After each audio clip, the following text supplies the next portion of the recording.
না কতগুলো দল তারা আল্লাহ তাআলার দিদারকে অস্বীকার করে থাকে, কিন্তু কোরআনের এই আয়াতগুলো দিয়ে তারা অস্বীকার করে থাকে। কিন্তু এই আয়াতগুলোতে মূলত এই পৃথিবীতে আল্লাহকে দর্শন করা সম্ভব নয়, এটাই বলা হয়েছে। কিন্তু আখেরাতে দেখা যাবে না, এটা কিন্তু বলা হয়নি। তারা এই আয়াতগুলোর উপর ভিত্তি করে বলে যে আল্লাহকে দেখা যাবে না, দুনিয়াতেও না আখেরাতেও না।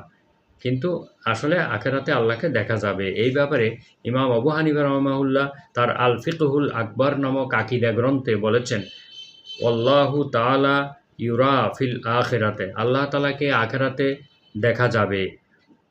ওয়ায়ারাহুল মুমিনুনা, আর মোমেনগণ আল্লাহকে দেখবেন। অহুম ফিল জান্নাতে বিআয়ুনি রুউসিহিম বেলা তাসবিহিন ওয়ালা কাইফিয়াতিন, তারা জান্নাতের মধ্যে আল্লাহর সঙ্গে দেখা করবেন।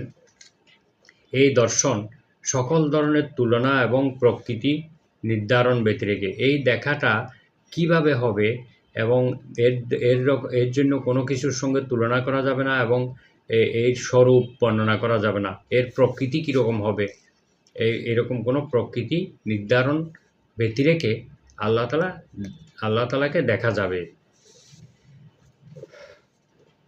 তো ইমাম তাহাবী রাহিমাহুল্লাহ বলেন যে জান্নাতবাসীদের জন্য আল্লাহর দর্শন লাভ সত্য, তবে তা বিনা পরিবেষ্টনে এবং আমাদের বোধগম্য কোনো ধরন বা প্রকৃতি ব্যতীত। আমাদের বুঝে আসবে না, আমাদের বোধগম্য হবে না এমন কোনো ভাবে আল্লাহর সঙ্গে দেখা হবে। তবে দেখা হবে, এটাই সত্য যে এটার কোনো ধরনের প্রকৃতি বর্ণনা করা যাবে না। কোন ধরনের দেখা হবে এগুলো কোনো সুনির্দিষ্টভাবে বর্ণনা করা যাবে না এবং কোনো কিছুর সঙ্গে তুলনাও করা যাবে না। আমাদের প্রতিপালকের গ্রন্থে এই সম্পর্কে স্পষ্ট ঘোষণা রয়েছে, কারণ সেদিন বলা হয়েছে সেদিন অনেক মুখমণ্ডল উজ্জ্বল হবে এবং তারা তাদের প্রতিপালকের দিকে তাকিয়ে থাকবে, দৃষ্টি নিক্ষেপ করবে। তো এই বাণী দ্বারা বোঝা যায় যে আল্লাহর সঙ্গে আমাদের সাক্ষাৎ হবে। তো আজকের আলোচনা আমরা যা করলাম এই সবগুলি কিন্তু আমাদেরকে পবিত্র কোরআন এবং সহিহ হাদিসে যেভাবে বলা হয়েছে সেভাবে বিশ্বাস করতে হবে। এই যে আখেরাতের যে রোকনগুলো রয়েছে, কোনো একটি রোকন যদি কেউ না মানে তাহলে কিন্তু সেই মোমেন থাকবে না, সেই মোমেন ইমান চলে যাবে, সে কাফির হয়ে যাবে।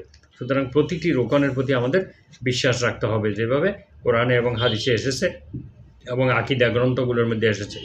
তো আমরা আজকের আলোচনা এখানেই সমাপ্ত করলাম। পরবর্তী অনুষ্ঠান দেখার আমন্ত্রণ জানিয়ে সকলকে ধন্যবাদ জানিয়ে শেষ করলাম। সুবহানাকা আল্লাহুম্মা ওয়া বিহামদিকা আশহাদু আল্লা ইলাহা ইল্লা আনতা আস্তাগফিরুকা ওয়া আতুবু ইলাইক। আসসালামু আলাইকুম ওয়া রাহমাতুল্লাহ।